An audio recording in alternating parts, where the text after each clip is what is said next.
ఇంట్లో కొంచెం బియ్యం ఉంటే ఆ బియ్యం పెట్టుకుందాం స్టవ్ మీద అని చూస్తే అగ్గిపెట్టలేదు. అగ్గిపెట్టలేనప్పుడు కిరాణా షాప్ దగ్గరికి వెళ్ళి వాడిని అగ్గిపెట్టి అడిగాను. పావలా అని చెప్పి అన్నాడు. నా దగ్గర 15 పైసలు ఉన్నాయి. అతను చూసి మీరేమనుకోకపోతే ఓ సహాయం చేస్తారా అని అడిగాను. ఏమిటా సహాయం అని అన్నాడు. ఈ అగ్గిపెట్టిలో సగం పుల్లలు మాత్రమే నాకు ఇవ్వండి, సగం పుల్లలు మీ దగ్గర ఉంచుకోండి అన్నాను. అదేమిటయ్యా సగం సగం ఏమిటి?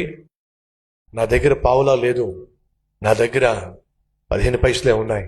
అగ్గిపెట్టిలో కనీసం సగమన్నా ఇస్తే వీళ్ళు కొంచెం వండుకుంటాను అని చెప్పి అడిగారు.